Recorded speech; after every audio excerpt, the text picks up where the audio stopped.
Good afternoon, everybody, and thank you for joining my first webinar. It's just after 3 o'clock, so I'll make a start. A couple of housekeeping points first, if I may. We're recording this webinar, and it will be available online on the GCA website and on our YouTube channel shortly. Your microphones will be turned off during this session. Please do bear with us if we have any technical difficulties this afternoon. I'll use the time today to talk about the GCA role. You may be very familiar with this, but I will do a quick recap just in case any of you are new to the Groceries Code and to the GCA. My first impressions of the sector, including market observations, the work I've done to date, my priorities and my reflections on where there may be developments and where no change is expected, and how I'm working with suppliers and trade associations. And there'll be a chance to ask questions at the end. Before I get going, I thought it would be helpful to introduce myself properly for those of you I haven't yet had the opportunity to meet. I'm a solicitor, and I've enjoyed a long commercial career in industries selling products and services in highly competitive, price-sensitive markets. I recognise the fine balance that exists between suppliers and their customers, as well as the wide disparity between the size of some parties to the buy-sell relationship. I want to bring my commercial and legal experience to ensure designated retailers continue to comply with the Groceries Code and continue to build constructive relationships with their suppliers. Outside my GCA work, I'm a member of the Upper Tribunal, where I hear appeals against decisions from the Financial Conduct Authority in a range of financial services and claims management cases. I'm also non-executive chairman of Digital Reconnaissance, a cyber protocol human reconnaissance company. Turning to the role of the GCA, you will doubtless know that the UK has had a legally binding code governing how designated retailers should treat their suppliers since 2010, and a regulator since June 2013. Currently covering 13 retailers, the Competition and Markets Authority reviews the market each year and assesses whether more retailers should be added. I succeeded Christine Tacon on 31st October last year. As the independent regulator, it's my job to ensure the designated retailers treat their direct suppliers lawfully and fairly in accordance with the code. The GCA has always adopted a modern regulatory approach, working collaboratively with the designated retailers to respond to issues raised by suppliers and others, and to bring about beneficial change in the sector. I intend to build on the collaborative approach that Christine had with the designated retailers. My objective is to ensure that the supply chain is strengthened so that suppliers have visibility of the risks they're agreeing to take on in their contracts with the designated retailers. This requires a constructive supplier-retailer relationship built on good communication. I have formal regulatory powers, but my aim is not to have to arbitrate a dispute or carry out an investigation, but I will do so if I have to. Moving on now to my first impressions and market observations. The code is now well and truly embedded into the sector, with another positive statutory review of its operation in 2020, and my appointment as the second adjudicator for a further 3 years. The code has demonstrated its worth by the progress that's been delivered in better behaviour from the designated retailers, the improved communications between those retailers and their suppliers it has encouraged, and its flexibility during COVID-19. However, the ongoing impact of the pandemic and the effects of Brexit are creating new challenges. The sector is clearly changing in response to the pressures created by the virus. On the plus side, some retailers are further extending the more favourable payment terms to smaller suppliers that were originally introduced at the start of the pandemic. However, there is some evidence that the pandemic has impacted the number of promotions. So while those traditional promotions may become less common, making forecasting somewhat easier, retailers are looking carefully at their ranges, their routes to market, and their pricing propositions to consumers. Strategic plans for the next 3 to 5 years have been brought forward. Just look at the growth in online and the moves towards EDLP by some of the retailers. The market has changed, so there is significant tension on pricing. This tension may also heighten as the retailers look forward to how they will achieve growth in the next year if hospitality, for example, returns and supermarket sales decrease and the pandemic eases. So I will be ensuring my focus adapts to these new challenges and changing conditions. I'll be watching how issues such as funding the costs of a promotion may give way to issues such as delays in payment, including the way in which audits are undertaken and how range reviews are conducted. In particular, I'll be keeping notice of variations in supply agreements and delisting, both very significant issues for producers, high on my radar during the coming months. On Brexit, the message I'm hearing from retailers is that even with a deal, EU exit is likely to be inflationary, and that suppliers should be ready to engage at pace and be prepared for different challenges. Suppliers are also catching up with some of the administrative changes introduced on 31st December 2020. So we're in a period of great change. And although much progress has been made since the code was introduced, there's still more to do. This year, an important focus for me will be to understand why so many suppliers, just over a third, still reported code-related issues in the 2020 survey. I've already referred to the current changes and challenges facing the sector that will undoubtedly have an impact on designated retailers and their direct suppliers. As the sector changes, so will my focus. We're entering a new phase of relationships, and I'll be closely following how the designated retailers operate in the new normal as we adapt to the conditions created by COVID and Brexit. Constructive relationships between suppliers and retailers are crucial, but so is the relationship that I have with both sides. My intention is to have an open door approach. COVID has obviously hampered my ability to get out and about, but as soon as conditions allow, I want to meet suppliers face to face at as many events and opportunities as possible. I've been using digital meetings as much as possible, and this webinar is a valuable opportunity to meet a large number of suppliers and other interested parties.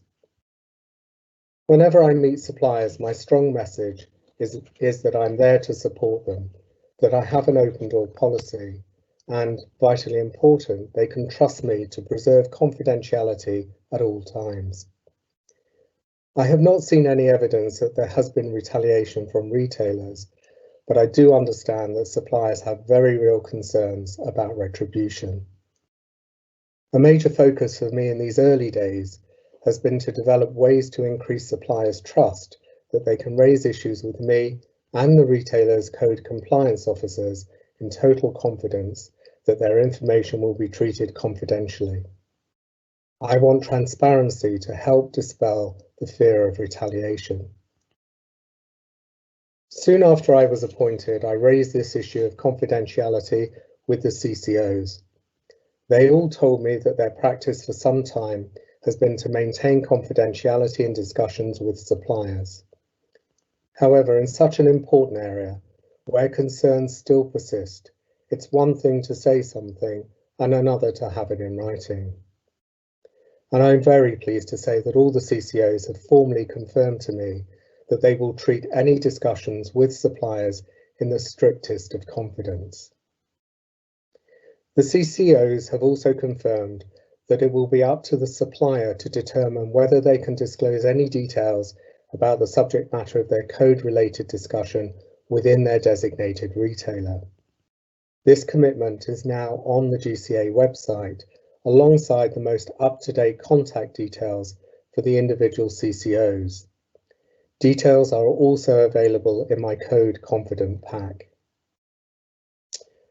I do recognise, however, that there may be a limit to what a CCO can resolve if a supplier does not permit the CCO to disclose details within the retailer concerned. However, each issue will have its own unique circumstances, and the confidentiality commitment should enable a dialogue to take place, which enables the supplier to decide when or if to allow details to be disclosed. I held introductory meetings with all the retailer CCOs, chief executives and audit committee chairs last year, and held progress meetings with each of the CCOs in November and December. Topics discussed included asking CCOs to consider how they promote their role to the supplier base to ensure that it is clear that they sit outside the buying teams and are often the best and quickest place to resolve any issues.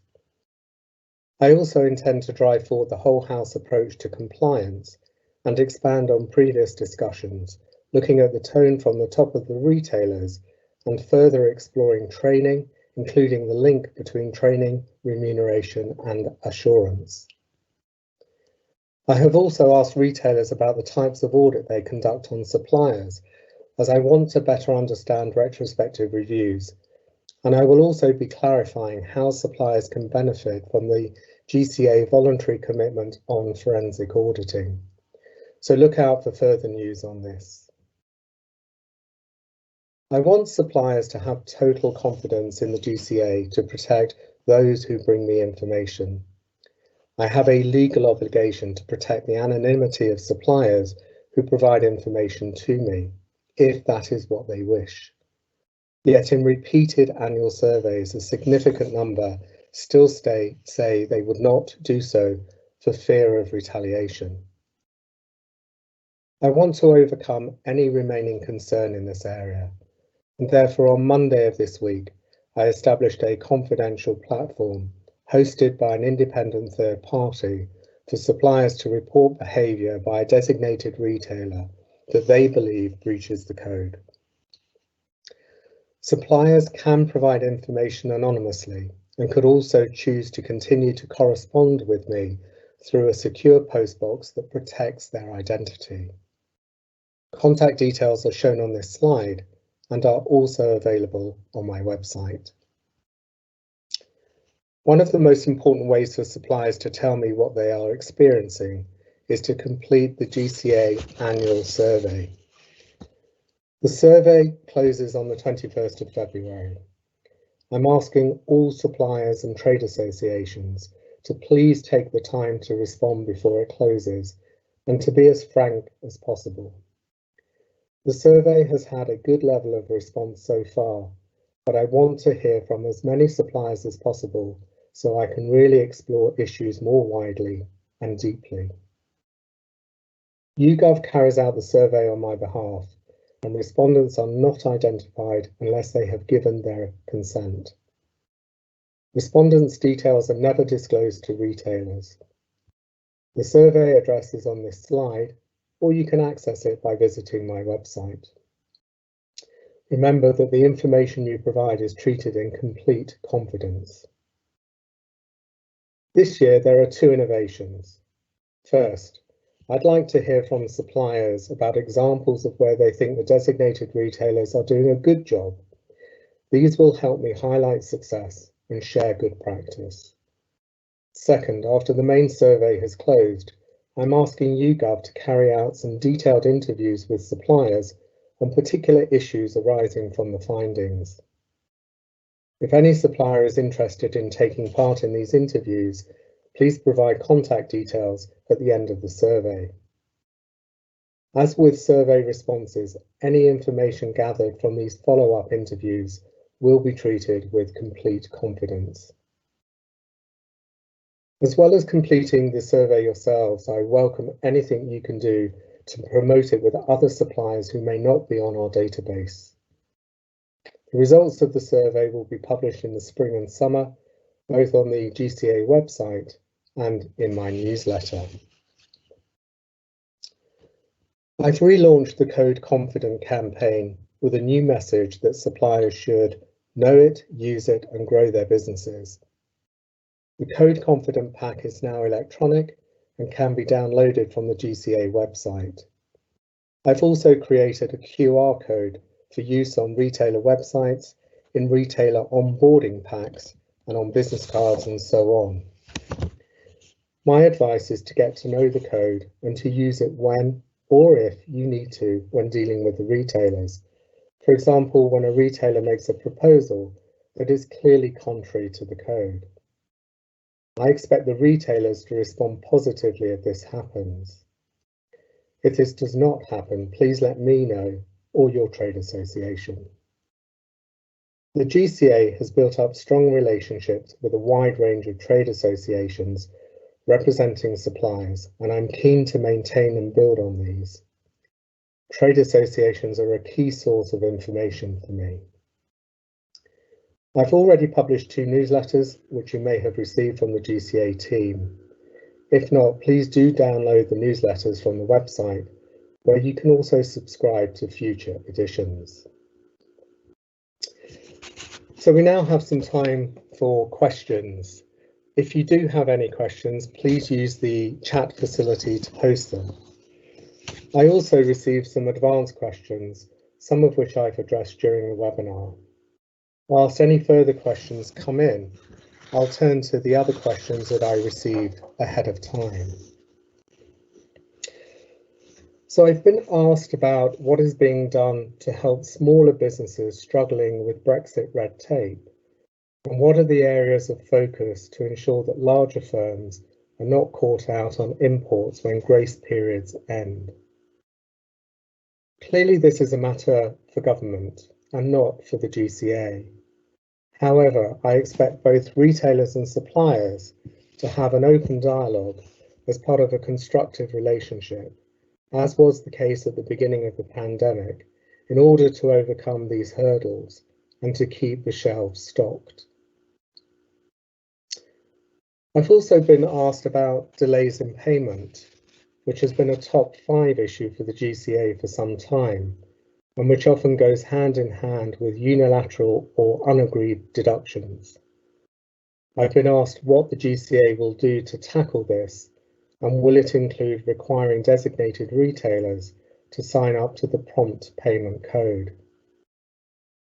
At the start of the pandemic, many of the designated retailers improved their payment terms for their smaller suppliers, and many of them have confirmed that those improved terms have been extended beyond the initial time periods for which they were to apply when they were originally announced. These payment terms often see payments being made immediately or within 7 or 14 days, and so significantly ahead of the time limit set out in the prompt payment code.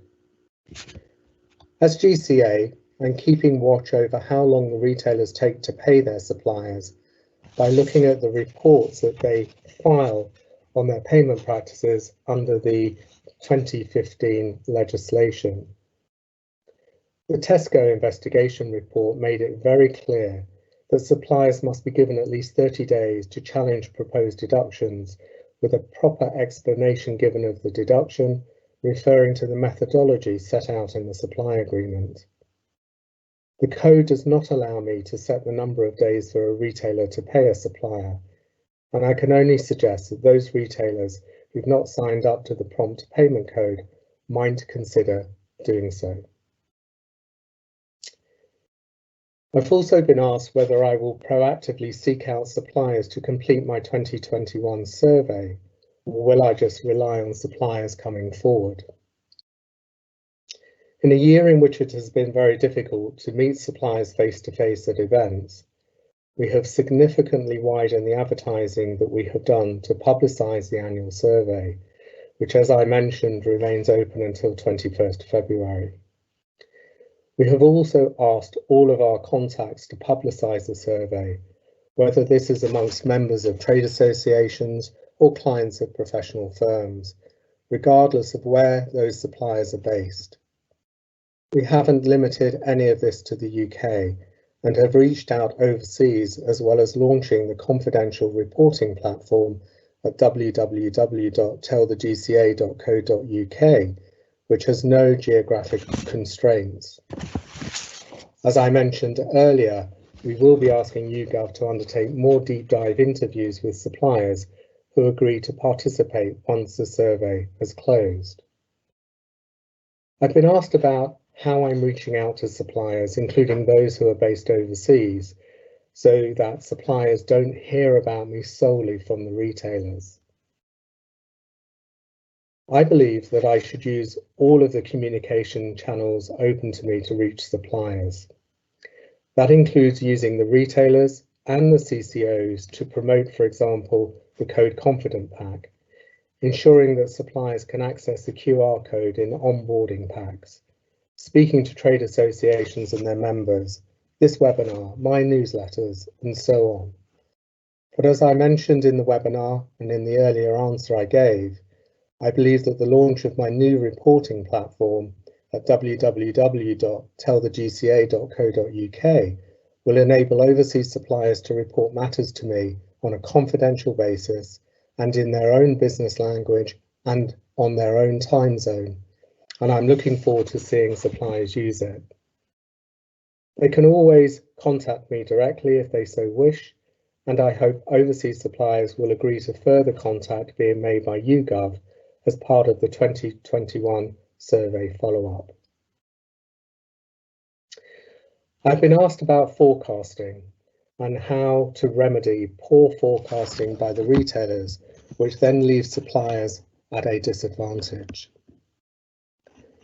The code is very clear that compensation has to be paid by a retailer for forecasting errors unless there has been good faith and due care in their preparation in consultation with suppliers. I suppose that this is a specific example of the principle of fair dealing, recognizing the supplier's need for certainty. This is also an issue which has been looked at by Christine in the past, and she issued best practice statements in both 2016 and 2018. In essence, these statements advise better collaboration, regular reviews, better communication, and so on. And I would ask suppliers to come to me and let me know about any issues they're facing if this is not happening, so that I can take it up with the retailers. Or should they wish to do so, use the new confidentiality commitment that the CCOs have agreed to allow any approaches to be made. The CCO contact details are on my website, or suppliers can use the new Tell the GCA reporting platform. And finally, I've been asked what my #1 priority is for the year. For me, there is no single #1 priority. Rather, there are many, but they all revolve around improved dialogue and building the relationships between suppliers and retailers, so that, as we've just seen in relation to forecasting, for example, suppliers feel more confident about coming forward to resolve an issue or to unblock a problem. I cannot impress enough upon the 13-strong CCO community their importance, and to reconfirm to suppliers that the 13 CCOs are entirely separate from and do not report into the buying teams. They are there to help suppliers. However much the buyers might not like that fact, they exist. They're not going away, and they should be used. So I'm going to turn now to try to answer some of the questions that have come through, if you can bear with me. Some of the questions are quite long.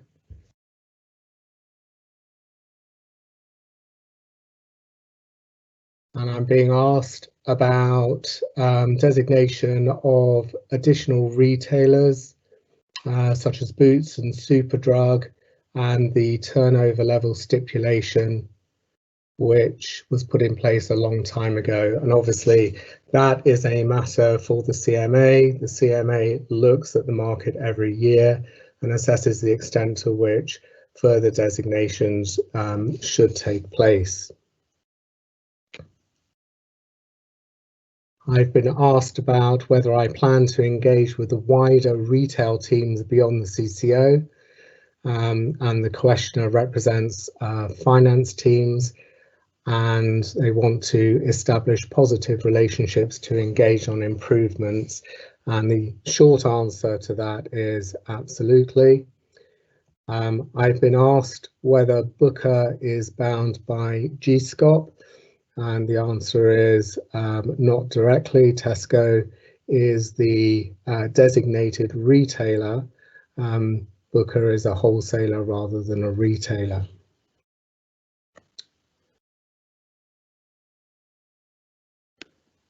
And I've been asked about how the new Dairy Supply Chain Code provisions DEFRA is announcing this week relate to the GCA code. Obviously, it's a little bit too early to tell, and my understanding is that there is a consultation exercise being undertaken to assess how they'll roll out the code, whether there will be an adjudicator similar to the GCA.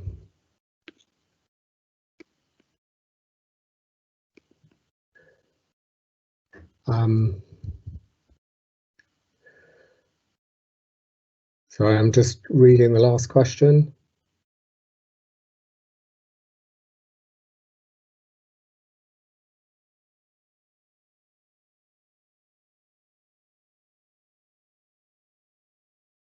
I'm being asked about loss of profit claims and whether I have a point of view where there has been a closure due to COVID breakouts. Well, the first place to look obviously is the supply agreement to see what it says about that, and then I would hope that there would be a constructive dialogue between the two parties. Okay, I'm very conscious that we're fast approaching 3:30, and I would like to thank you all very much indeed for your time today. As I mentioned earlier, I'm very keen to meet suppliers and hear their concerns on code matters. So please do let me know, or let my team know, of any code related issues. Do keep up to date with the GCA website, which contains lots of useful information. The GCA contact details are shown on this slide. I hope to see you all again in my next webinar. The date is yet to be decided, so please keep an eye out for news and sign up to newsletter and website alerts. And with that, I'd like to thank you and wish you all a good afternoon. Thank you.